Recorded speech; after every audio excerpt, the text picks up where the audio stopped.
एक ऐसे सपूत की, एक ऐसे वीर की, एक ऐसे साहसी की, एक ऐसे राष्ट्रवादी की, एक ऐसे साहित्यकार की, एक ऐसे संपादक की जिसे भारतीय राष्ट्रीय आंदोलन में क्रांतिकारी विचारों का पिता कहा जाता है, जिसे लाल बाल पाल की त्रिमूर्ति कहा जाता है। तो उसी में से दोस्तों आज हम जो नाम पढ़ने जा रहे हैं वो नाम है विपिन चंद्र पाल। तो सबसे पहले आप लोग ध्यान रखना, आज की हमारी जो क्लास है वो बेसिकली फोकस रहेगी विपिन चंद्र पाल, आधुनिक भारत के इतिहास में क्रांतिकारी विचारों का जनक जिसको कहा जाता है विपिन चंद्र पाल। तो आज का हमारा टॉपिक जो है पूरा फोकस रहेगा विपिन चंद्र पाल पे। दोस्तों ध्यान रखना, 7 नवंबर 1858 को, अर्थात 7 नवंबर 1858 को विपिन चंद्र पाल का जन्म हुआ था। और आप लोग ध्यान रखना, अगर राष्ट्रीय आंदोलन में किसी प्रसिद्ध व्यक्तित्व का जहां जन्म हुआ है, उस जन्म वाली साइड से किसी और घटना को भी आपसे एग्जाम में पूछा जा सकता है। और आपको पता होगा नवंबर 1858 में लॉर्ड कैनिंग जो है वो इलाहाबाद के अंदर ब्रिटिश महारानी का घोषणा पत्र पढ़ता है, क्वीन विक्टोरिया का घोषणा पत्र पढ़ता है। और आपको पता होगा आगे चलकर उसी क्वीन विक्टोरिया पर बायोग्राफी लिखते हैं विपिन चंद्र पाल जो है। तो यहां पर दोस्तों आप लोग ध्यान रखना, आज आधुनिक भारत के इतिहास की इस कड़ी में हम एक बहुत प्रसिद्ध व्यक्तित्व की चर्चा करने जा रहे हैं जिसका नाम विपिन चंद्र पाल है। लाल बाल की त्रिमूर्ति में से एक माना जाता है विपिन चंद्र पाल। दोस्तों विपिन चंद्र पाल का जन्म कहां हुआ आपको पता है? आज की तारीख में बांग्लादेश का एक इंपॉर्टेंट क्षेत्र है जिसका नाम है सिलहट। सिलहट, आपको पता है कि भारत से जब पाकिस्तान बना तो भारत के 2 क्षेत्रों में जनमत संग्रह हुआ था। उसमें से एक था उत्तर पश्चिमी प्रांत जो आज पाकिस्तान में है, और दूसरा जो आज बांग्लादेश में है और पहले बंगाल का पार्ट था, उस बंगाल वाले पार्ट का एक हिस्सा था सिलहट, जिसमें 1947 में जनमत संग्रह हुआ था। उसी सिलहट में एक गांव पड़ता है प्योल।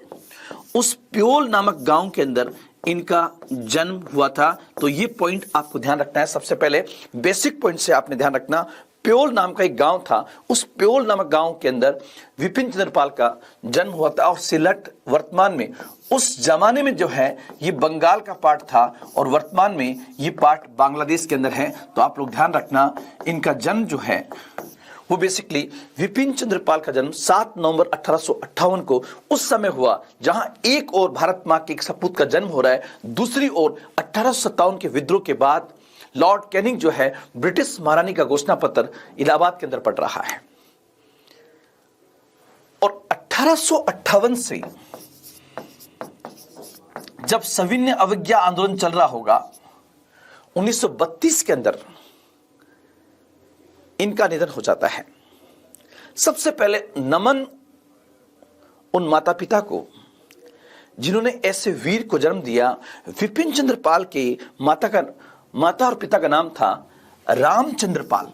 दोस्तों आप लोग ध्यान रखना, रामचंद्र पाल बेसिकली इनके पिता का नाम था।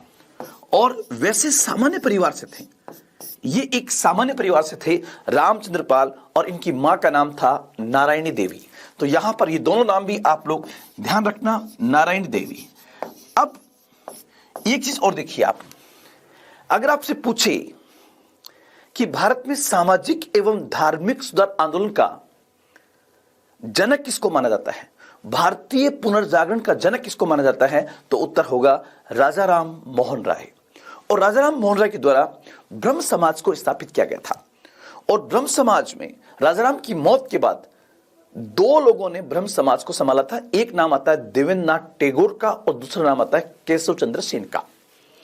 तो फिर एक प्रश्न बनता है कि अपने आरंभिक जीवन के अंदर विपिन चंद्र पाल किससे प्रभावित हुए, तो यहां पर ध्यान रखना, विपिन चंद्र पाल जो है वो बेसिकली ब्रह्म समाज से प्रभावित थे। और ब्रह्म समाज में वो किससे प्रभावित होंगे, तो ध्यान रखना, ब्रह्म समाज में आपको पता है कि ब्रह्म समाज के संस्थापक जो है वो राजाराम मोहन राय है। लेकिन राजाराम मोहन राय का निधन तो 1833 में ही हो गया है और इनका जन्म 1858 में हो रहा है।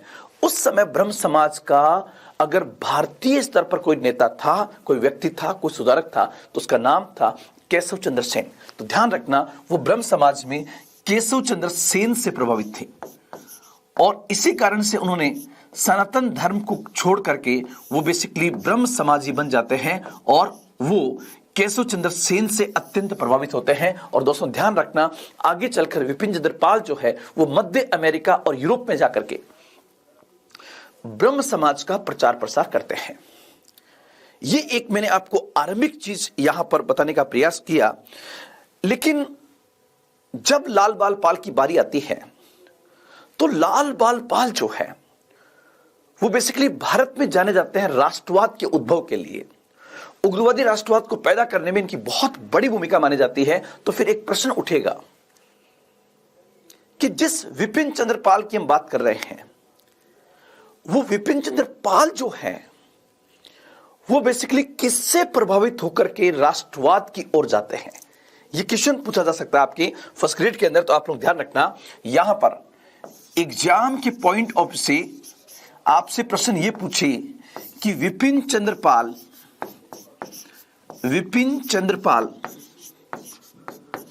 किससे प्रभावित होकर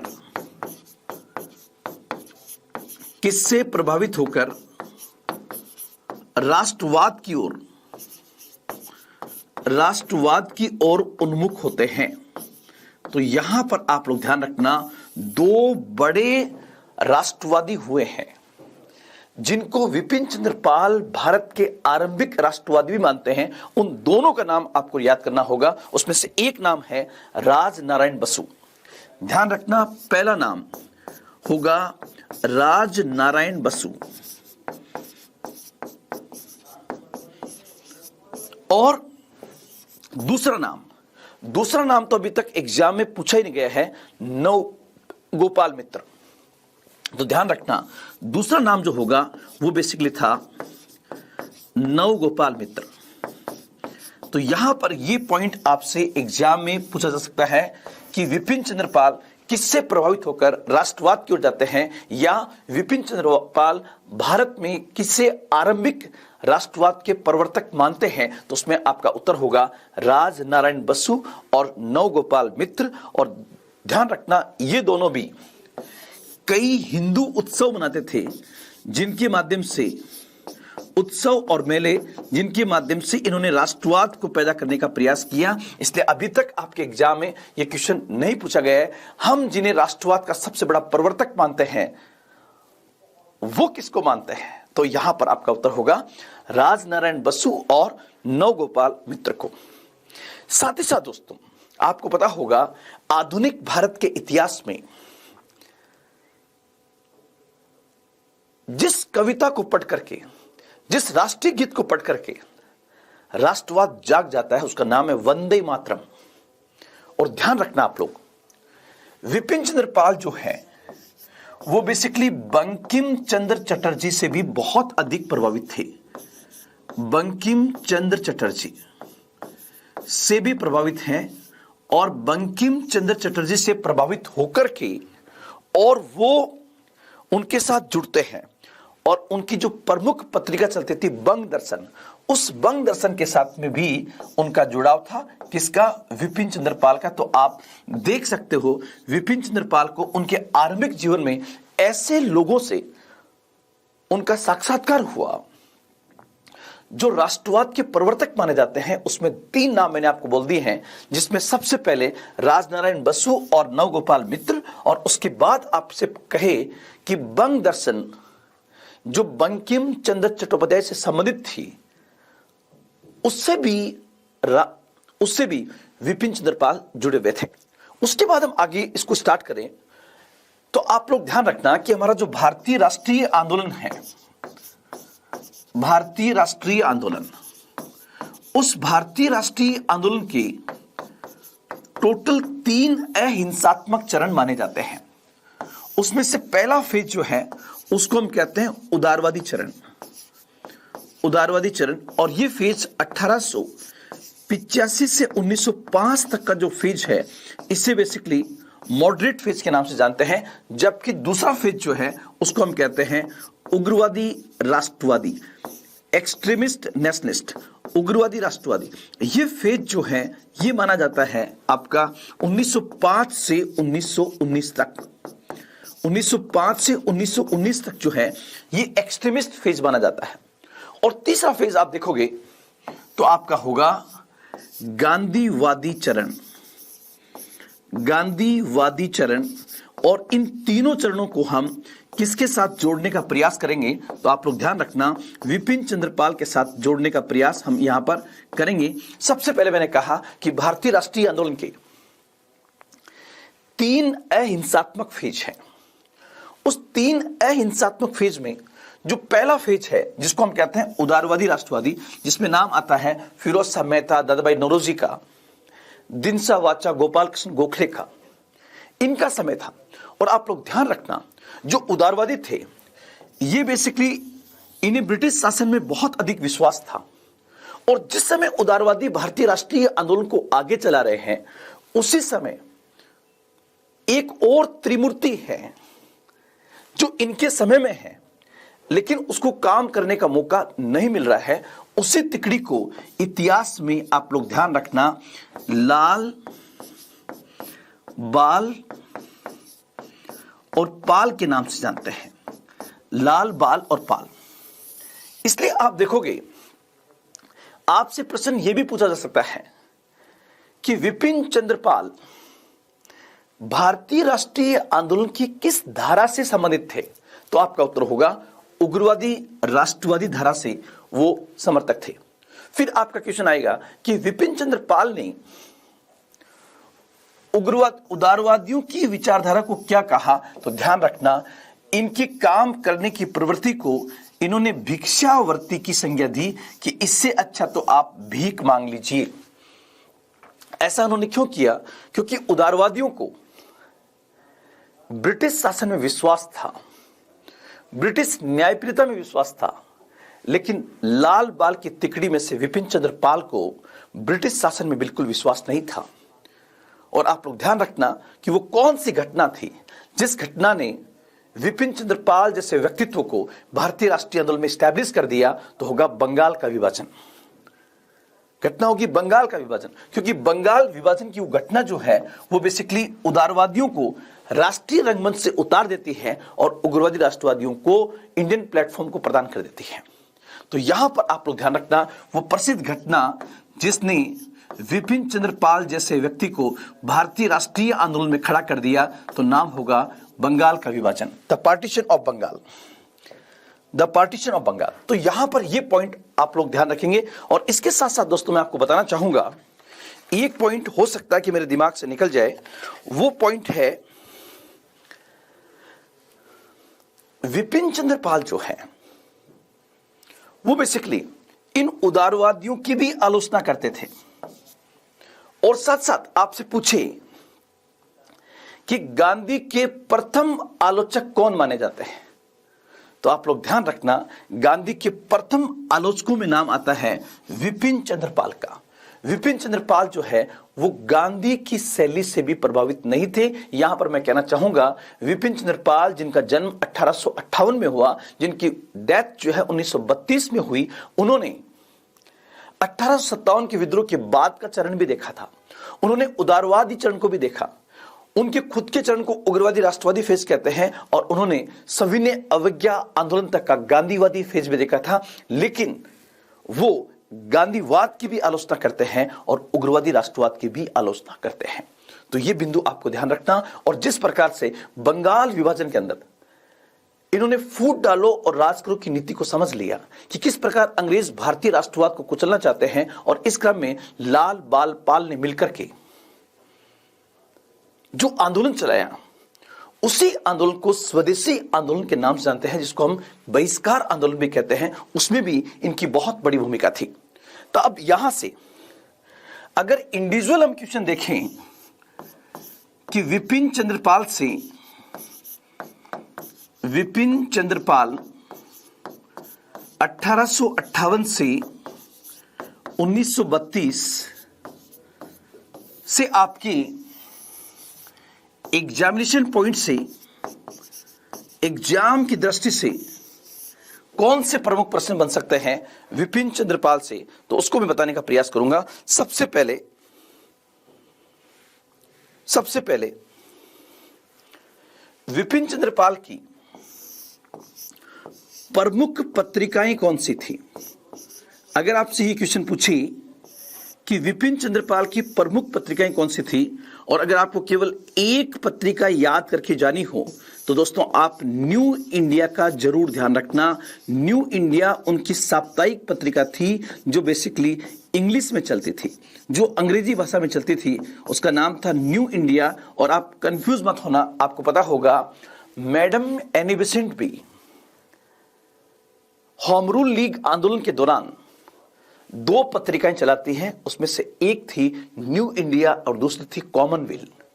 तो मैं यहां पे बताना चाहूंगा कि न्यू इंडिया के नाम से 2 लोगों ने चलाया है। उसमें पहले चलाया किसने? विपिन चंद्र पाल ने, और उसके बाद में मैडम एनी बेसेंट भी इसको चलाती है। दूसरा दोस्तों आप लोग ध्यान रखना, पहला तो ये, दूसरा एक नाम और है, अभी तक इसको एग्जाम में नहीं पूछा गया है, और वो है परिदर्शक। परिदर्शक भी इनकी इंपॉर्टेंट पत्रिका मानी जाती है, लेकिन वो पत्रिका जिसने बंगाल विभाजन के दौरान जो बंग भंग विरोधी आंदोलन शुरू हुआ, और जब लाल बाल पाल स्वदेशी स्वराज राष्ट्रीय शिक्षा और बहिष्कार के साथ जुड़ जाते हैं, तो उसी आंदोलन का नाम स्वदेशी आंदोलन और बहिष्कार आंदोलन हो जाता है। उस समय विपिन चंद्र पाल ने अपनी किस पत्रिका के माध्यम से भारत में राष्ट्रवाद को जगाने में बहुत बड़ी भूमिका अदा की थी? तो आपका उत्तर होगा तीसरी पत्रिका जो बहुत फेमस हुई है, उसका नाम था वंदे मातरम। वंदे मातरम। और मैं ये भी कह सकता हूं दोस्तों, वंदे मातरम जो बंकिम चंद्र चट्टोपाध्याय द्वारा आनंद मठ में लिखा गया था, उस वंदे मातरम को अगर भारत की गली गली में लोकप्रिय बनाने का काम किसी ने किया, तो उस व्यक्तित्व का नाम था विपिन चंद्र पाल। तो ध्यान रखना, उनकी प्रसिद्ध पत्रिकाओं में न्यू इंडिया, परिदर्शक, वंदे मातरम, साथ ही साथ द हिंदू रिव्यू,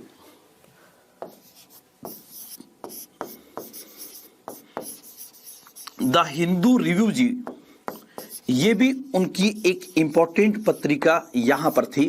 तो इसको भी आप लोग ध्यान रखना। विपिन चंद्र पाल कौन है दोस्तों, ये पॉइंट भी ध्यान रखना। ये बेसिकली इन्हें इतिहास में किस किस नाम से याद किया जाएगा? उग्रवादी, राष्ट्रवादी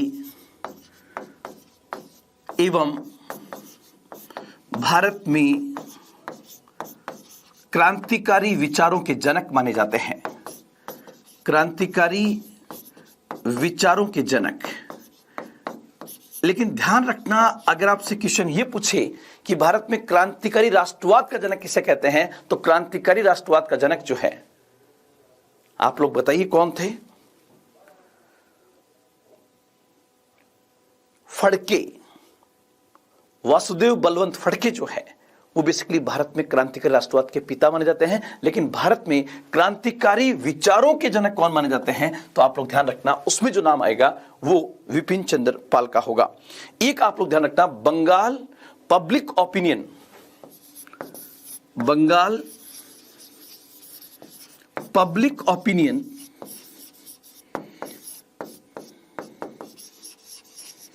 नाम की समाचार पत्र को भी इन्होंने चलाया था। तो सबसे पहले जब आप फर्स्ट ग्रेड की तैयारी कर रहे हैं और विपिन चंद्र पाल जैसी शख्सियत को पढ़ रहे हैं, तो ये 5 पत्रिकाएं आप जरूर याद रखना। उसमें से नंबर 1 आप देखिए, new India, Paridarshak, Vande Mataram, the Hindu review और बंगाल पब्लिक ओपिनियन। इसको आपको कम से कम इतना याद रखना है। और दोस्तों इसके आगे बढ़े तो एक क्वेश्चन आपका यह भी आ सकता है कि विपिन चंद्र पाल की प्रमुख रचनाएं कौन सी थी? यहां रचना का मतलब साहित्य से है, तो प्रमुख रचनाएं उनकी कौन सी थी, वो भी आपका एग्जाम के पॉइंट से ऐसा प्रश्न भी आ सकता है। तो उनकी प्रमुख रचनाओं को हम देखने का प्रयास करते हैं, और कुछ कुछ ऐसी रचनाएं हैं जिस पर डिस्कशन होना चाहिए। उसमें एक जो है इंडियन नेशनलिज्म। आप देखिए, जिस समय भारत जैसी इकाई संयुक्त नहीं है, जब भारत रियासतों और रजवाड़ों में बटा हुआ है, ब्रिटिश भारत के विभिन्न पार्ट आपस में एक दूसरे को नहीं जानते हैं, उस समय इन्होंने एक रचना लिखी जिसका नाम था इंडियन नेशनलिज्म, भारतीय राष्ट्रवाद। तो आप देखिए, आप अंदाज लगा सकते हैं कि वो कितने बड़े राष्ट्रवादी थे। उनकी रचना है इंडियन नेशनलिज्म नाम की उनकी रचना, जिसको पढ़ने के बाद कोई व्यक्ति अपने आप को राष्ट्रवादी बनने से रोक नहीं सकता था। दूसरा, जिस समय भारत में स्वदेशी आंदोलन चल रहा है, जिस समय स्वराज की मांग हो रही है, उस समय उनकी एक रचना आई थी, Swaraj and the present situation.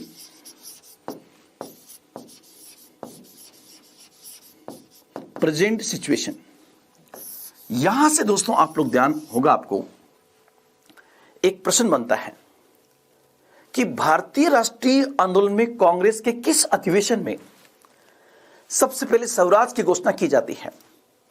तो उत्तर होगा 1906 का कलकत्ता अधिवेशन। और 1906 की कलकत्ता अधिवेशन की अध्यक्षता दादा भाई नौरोजी ने की थी। लेकिन ध्यान रखना, 1905 के बाद का वक्त जो है वो भारत के इतिहास में उग्रवादी राष्ट्रवादियों का माना जाता है। और यहां पर फिर प्रश्न बनेगा कि जब दादा भाई नौरोजी स्वराज की घोषणा करते हैं तो वो कौन सा प्रसिद्ध व्यक्तित्व था जिन्होंने स्वराज की घोषणा करने के लिए मजबूर कर दिया?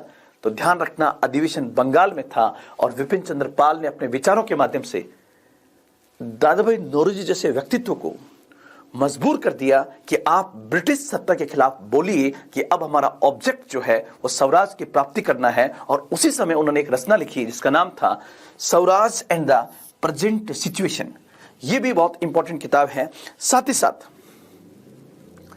भारत में उस समय लगातार सुधारों की मांग हो रही थी कि भारत में ब्रिटिश शासन के दौरान रिफॉर्म्स होने चाहिए। ये रिफॉर्म्स किस प्रकार से होने चाहिए? विपिन चंद्र पाल ने इसके ऊपर भी एक किताब निकाल दी जिसका नाम था द बेसिस ऑफ रिफॉर्म। तो तीसरी किताब भी आपको याद रखनी है जिसका नाम था द बेसिस ऑफ रिफॉर्म्स। तो ये पॉइंट भी आपको बहुत अच्छे से यहां पर ध्यान रखना है, द बेसिस ऑफ रिफॉर्म्स। लेकिन दोस्तों ध्यान रखना, व्यक्ति को जब तक प्रेरणा नहीं मिलती है तब तक व्यक्ति जो है वो राष्ट्रवाद की ओर प्रेरित नहीं होता है। इसलिए भारत में राष्ट्रवाद की धारा को गांव गांव और शहर शहर तक पहुंचाने के लिए फिर वो एक रचना लिखते हैं जिसका नाम था द स्पिरिट। बहुत शानदार किताब है दोस्तों, ये भी एग्जाम में अभी तक पूछी नहीं गई है। तो यहां पर ये पॉइंट भी आप लोग ध्यान रखना, द स्पिरिट के नाम से वो किताब लिखते हैं जिसने भारत में राष्ट्रवाद की धारा को गांव गांव तक फैलाने में एक बहुत बड़ी भूमिका अदा की थी। साथ ही साथ दोस्तों 19वीं और 20वीं शताब्दी जो है वो बेसिकली भारत में सामाजिक और धार्मिक सुधार आंदोलन के दृष्टिकोण से भी महत्वपूर्ण मानी जाती है। भारत में जो सोशल रिफॉर्म्स हुए हैं उनकी शुरुआत तो 19वीं शताब्दी में ही हो जाती है। और 19वीं शताब्दी के उत्तरार्ध में विपिन चंद्र पाल जैसे व्यक्तित्व का जन्म हुआ जो केशव चंद्र सेन से प्रभावित थे, जो ब्रह्म समाजी थे, जो बंकिम चंद्र चट्टोपाध्याय जैसे व्यक्ति को अपना मार्गदर्शक मानते थे। साथ ही साथ आपको मैंने बताया कि राजनारायण बसु और नवगोपाल मित्र जो है उनके लिए राष्ट्रवाद के प्रेरणा स्रोत माने जाते हैं। उस व्यक्ति ने हिंदुइज्म की स्टडी करने के लिए एक रचना लिखी जिसका नाम था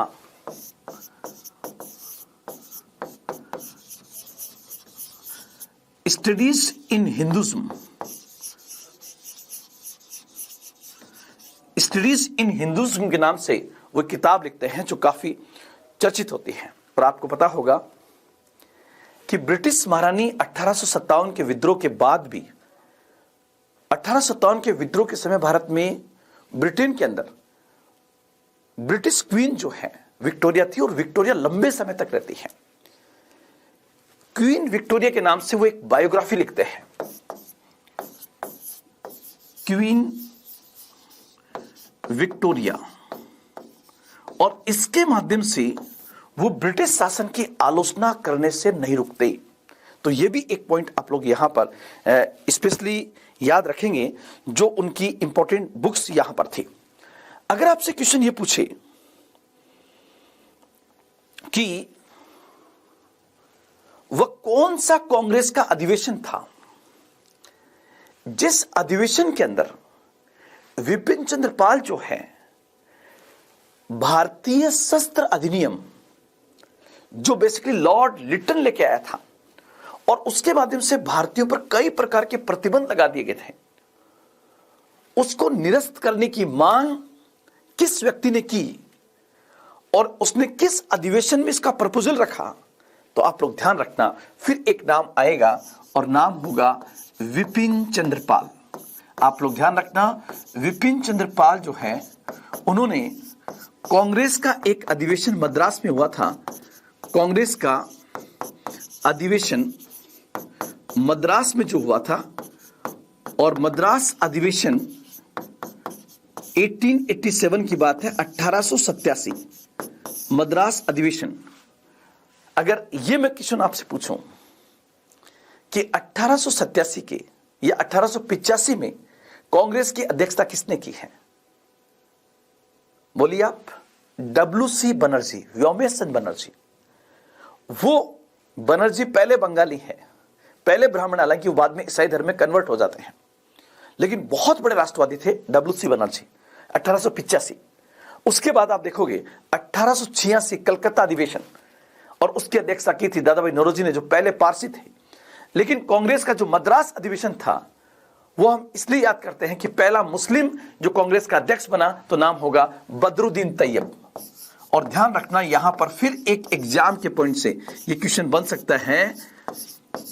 ये क्वेश्चन अभी तक ये तो पूछ ले गए, पहला मुसलमान जो कांग्रेस का अध्यक्ष बना, तो कांग्रेस का मद्रास अधिवेशन 1887 बदरुद्दीन तैयब। लेकिन अगर आपसे क्वेश्चन ये पूछे कि कांग्रेस के मद्रास अधिवेशन में वो कौन सा व्यक्तित्व था जिसने भारतीय शस्त्र अधिनियम जो लॉर्ड लिटन लेके आया था उसको निरस्त करने की मांग करते हैं, तो ध्यान रखना विपिन चंद्र पाल जो है वो इस अधिवेशन में भारतीय शस्त्र अधिनियम, जिसके माध्यम से भारतीयों पर कई प्रकार की प्रतिबंध आरोपित कर दिए गए थे, भारतीय शस्त्र अधिनियम को निरस्त करने की वो मांग करते हैं, निरस्त करने की मांग करते हैं। तो ये पॉइंट भी आपको यहां पर स्पेशली याद रखना है कि विपिन चंद्र पाल ने किसमें इसको ये बात कही थी। साथ ही साथ दोस्तों, साथ ही साथ विपिन चंद्र पाल जो है भारतीय राष्ट्रीय आंदोलन की किस धारा से निकले माने जाते हैं, तो आपका उत्तर होगा उग्रवादी राष्ट्रवादी। वो कौन सा उग्रवादी राष्ट्रवादी था जिसने बंगाल में हो रहे अकालों को ध्यान में रखते हुए ब्रिटिश सत्ता को हटाने की मांग की, तो आपका उत्तर होगा विपिन चंद्र पाल।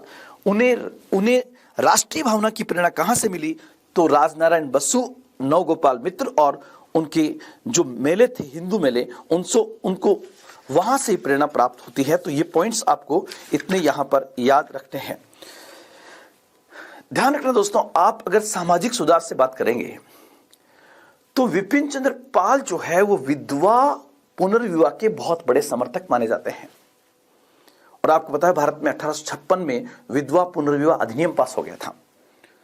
और जब विपिन चंद्र पाल की पहली पत्नी की डेथ हो जाती है तो उसके बाद वो एक विधवा से शादी करके समाज में एग्जाम्पल को पेश करते हैं, और वो भी तब जो कलकत्ता विश्वविद्यालय से पढ़ा लिखा व्यक्ति था।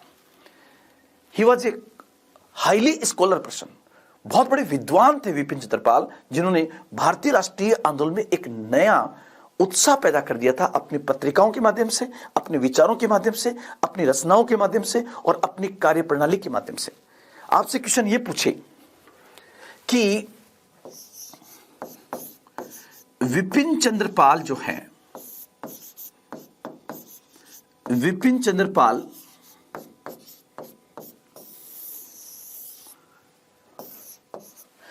के साधन क्या है? साधन का मतलब होगा वो तरीके जिसके माध्यम से वो अपनी बात ब्रिटिश हुकूमत तक रखते थे। तो आप लोग ध्यान रखना, साधन उनका होगा प्रदर्शन करना, हड़ताल करना,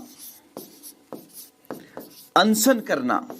इस चीज को बढ़ावा देते थे। और ध्यान रखना, इसको स्वदेशी आंदोलन के माध्यम से बहुत अच्छे से देखा जा सकता है कि किस प्रकार विभिन्न प्रकार के प्रदर्शन, अनशन और हड़ताल के माध्यम से उन्होंने राष्ट्रीय आंदोलन में एक नई धारा को फूंक दिया था।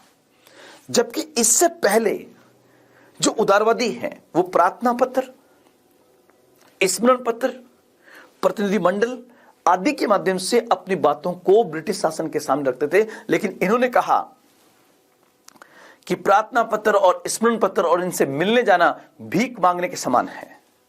हमें अपने तरीकों को बदलना होगा ताकि हम स्वराज की ओर बढ़ सके। और स्वराज की प्राप्ति के लिए इन्होंने अपने जो साधन रखे वो थे प्रदर्शन, हड़ताल और अनशन। आप कहेंगे सर इनकी मांग क्या रही, विपिन चंद्र पाल ने क्या मांगा? तो आप देखिए, अधिकांश लोग ये कहेंगे कि इन्होंने स्वदेशी आंदोलन के माध्यम से बंगाल विभाजन को रद्द करने की मांग की थी। नहीं, वो कहते हैं कि बंगाल विभाजन के मुद्दे को पूरे भारत में इतना घुमाओ कि बंगाल विभाजन रद्द हो या ना हो, लेकिन देश में राष्ट्रवाद पैदा हो जाए। तो यहां पर फिर पॉइंट आएगा कि डिमांड उस समय वो क्या कर रहे हैं? डिमांड कर रहे हैं कि भारत में राष्ट्रीय शिक्षा होनी चाहिए, नेशनल एजुकेशन होनी चाहिए, राष्ट्रीय शिक्षा, स्वदेशी होना चाहिए, स्वराज होना चाहिए। और एक आप इनमें यह भी लिख सकते हो, साधन के अंदर ही आपका आ जाएगा बहिष्कार। विभिन्न प्रकार का बहिष्कार जो है वो विपिन चंद्र पाल, ध्यान रखना ये हिंसक नहीं है, तरीका अहिंसात्मक भी है, लेकिन ये अहिंसात्मक तरीका जो है वो बेसिकली उदारवादियों से अधिक उग्र है। इसलिए विपिन चंद्र पाल को आधुनिक भारत के इतिहास में लाल बाल पाल की त्रिमूर्ति में से एक माना जाता है। और जिन्होंने उग्रवादी राष्ट्रवाद के माध्यम से उस समय भारत में जो क्रांतिकारी विचार थे, आपको पता है जिस समय उग्रवादी राष्ट्रवादी चल रहे हैं उसी समय भारतीय समाज का एक युवा वर्ग जो है वो इन क्रांतिकारियों से, इन उग्रवादी राष्ट्रवादियों से अत्यंत प्रभावित है। और वो बेसिकली और ज्यादा उत्तेजित होगा। उसमें नाम आएगा वीडी सावरकर, अनुशीलन समिति, मित्र मेला। ये वो धाराएं हैं जो इनके विचारों से उग्र हो गई। और ध्यान रखना आप लोग, 1905 में लाल बाल पाल में से कोई एक कांग्रेस का अध्यक्ष बनना चाहता था, लेकिन संभव नहीं हो सका। 1906 में भी कांग्रेस का अध्यक्ष बनना चाहते थे तो दादा भाई नौरोजी को उदारवादियों ने कांग्रेस का अध्यक्ष बना दिया। 1907 के अंदर यह पूरा लग रहा था कि इस बार उग्रवादी राष्ट्रवादियों को कांग्रेस का अध्यक्ष बना दिया जाएगा, लेकिन उसी समय आपको पता होगा कि उदारवादियों ने रास बिहारी घोष को कांग्रेस का अध्यक्ष बना दिया। और यहीं पर उदारवादी और उग्रवादी आपस में लड़ते हैं, जिसको हम कहते हैं 1907 का सूरत विभाजन। कांग्रेस का विभाजन हो गया, उदारवादियों ने उग्रवादी राष्ट्रवादियों को बाहर का रास्ता दिखा दिया। ठीक है, तो एक तरफ एक घटना हो रही है, 1907 में कांग्रेस का विभाजन हो गया, 1907 में कांग्रेस का विभाजन होगा। और दोस्तों आप लोग ध्यान रखना, 1907 के आसपास बंगाल में क्रांतिकारी गतिविधियां तेज गति से बढ़ती हैं, क्रांतिकारी हिंसात्मक गतिविधियां। और आप कहोगे सर ऐसा कौन सा व्यक्तित्व था जो बंगाल का था और विपिन चंद्र पाल की तरह था? तो नाम होगा अरविंदो घोष को। अरविंदो घोष, इन दोनों व्यक्तियों को आधुनिक भारत के इतिहास में फंसाया जाता है, जिसमें अरविंदो घोष फिर ब्रिटिश भारत को छोड़ देते हैं और वो पांडिचेरी में जाके बस जाते हैं। जो फ्रांसीसी क्षेत्र था। और 1907 के अंदर विपिन चंद्र पाल को राजद्रोह का मुकदमा लगा के जो फंसाने का प्रयास किया जाता है, उसके बाद वो सक्रिय राजनीति से संन्यास ले लेते हैं। लेकिन दोस्तों 1858 से 1907 तक उन्होंने भारतीय राष्ट्रीय आंदोलन के लिए जो किया, इतिहास उसको याद रखेगा कि भारत में क्रांतिकारी राष्ट्रवाद के विचारों का जो जनक व्यक्ति था वो विपिन चंद्र पाल थे। तो ये पॉइंट आपको यहां पर याद रखना है। साथ ही साथ ये भी ध्यान रखना कि वो आरंभ में किसके संपर्क में आते हैं, तो आरंभ में वो ब्रह्म समाज के संपर्क में आए थे। एक क्वेश्चन आपसे ये पूछे कि विपिन चंद्र पाल ने, मतलब आपसे ये क्वेश्चन पूछे कि विपिन चंद्र पाल जो है ये बेसिकली बंकिम चंद्र चटर्जी से, जिनको हम बंकिम चंद्र चट्टोपाध्याय भी कहते हैं, बंकिम चंद्र चटर्जी, यहां से प्रश्न आपका ये पूछे कि विपिन चंद्र पाल जो बंकिम चंद्र चटर्जी से अत्यंत प्रभावित थे, इन्होंने बंकिम चंद्र चट्टोपाध्याय की तुलना किससे की? उन्होंने बंकिम चंद्र चट्टोपाध्याय की तुलना किससे की? ये अभी तक एग्जाम में क्वेश्चन नहीं पूछा गया है, लेकिन ध्यान रखना यूरोप के एक बहुत बड़े विद्वान हुए हैं सर वाल्टर स्कॉट। तो यहां पर यह बिंदु भी आपको बहुत अच्छे से याद रखना है कि उन्होंने बंकिम चंद्र चट्टोपाध्याय की तुलना सर वाल्टर स्कॉट से की थी। यह एग्जाम में आपको पूछा जा सकता है। दो चीजें, 1907 में किन दो प्रमुख राष्ट्रवादियों को फंसाया गया था? अरविंदो घोष और विपिन चंद्र पाल। चार उग्रवादी राष्ट्रवादी पूरे भारत में कौन से माने जाते हैं? तो बाल गंगाधर तिलक, लाला लाजपत राय, विपिन चंद्र पाल और अरविंदो घोष। उनमें से दो जो है वो बेसिकली कहां से हैं? बंगाल से हैं। उनमें से नाम है अरविंदो घोष और विपिन चंद्र पाल का। इसलिए दोस्तों आज मैंने जो विपिन चंद्र पाल को आपको बहुत सारे पॉइंट्स के माध्यम से समझाने का प्रयास किया, उसमें कुछ प्रश्नों को मैं चाहूंगा कि एक बार फिर आपके सामने छोटा सा रिपीटिशन कर दिया जाए। सबसे पहले विपिन चंद्र पाल जो है, इनका जन्म 7 नवंबर 1858 को सिलट के प्योल गांव में हुआ था, जो वर्तमान में बांग्लादेश के अंदर आता है। हबीबगंज क्षेत्र का ये गांव था, पहला पॉइंट। दूसरा, इनके फादर रामचंद्र पाल और नारायण देवी एक बहुत ही सामान्य परिवार से थे। एक सामान्य परिवार में जन्मे इस व्यक्ति ने सख्त से शख्सियत बनकर दिखाया। साथ ही साथ इन्होंने आरंभ में ब्रह्म समाज को ज्वाइन किया और केशव चंद्र सेन से अत्यंत प्रभावित वो थे, अर्थात कहीं ना कहीं वो एक ही ईश्वर की आराधना में विश्वास करते थे और सनातन धर्म से थोड़ा सा हटते हैं। लेकिन 1885 में कांग्रेस की स्थापना के बाद वो राजनीति में विशेष रूप से सक्रिय होते हैं और 1887 के मद्रास अधिवेशन में भारतीय शस्त्र अधिनियम को निरस्त करने की मांग ब्रिटिश सरकार से करते हैं, जो बेसिकली लॉर्ड लिटन के द्वारा पास किया गया था, जिसमें भारतीयों पर हथियार रखने पर व्यापक प्रतिबंध लगा दिए गए थे। साथ ही साथ जब 1897 के बाद बंगाल में भयंकर अकाल पड़ रहे थे, 1905 में बंगाल का विभाजन कर दिया गया, लॉर्ड कर्जन की प्रतिक्रियावादी नीतियां थी, उन सब से आहत होकर 1905 का लाल बाल पाल ने, विपिन चंद्र पाल ने बंगाल के विभाजन के खिलाफ जो स्वदेशी और बहिष्कार आंदोलन चलाया था, उसमें विपिन चंद्र पाल ने वंदे मातरम के माध्यम से भारत की गली गली, शहर शहर और घर घर में राष्ट्रवाद की अलग जगाने में बहुत बड़ी भूमिका अदा की थी। इसलिए कहते हैं कि भारत में राष्ट्रवादी विचारों का जनक किसे कहते हैं, तो आपका उत्तर होगा विपिन चंद्र पाल। तो दोस्तों आज की इस क्लास में हमने विपिन चंद्र पाल को विभिन्न एंगल से कवर करने का प्रयास किया और मुझे पूरा विश्वास है कि आपके फर्स्ट ग्रेड के पेपर में यह क्लास आपके लिए मील का पत्थर साबित होगी। कलाम संस्थान में आज इतना ही। जय हिंद, जय भारत।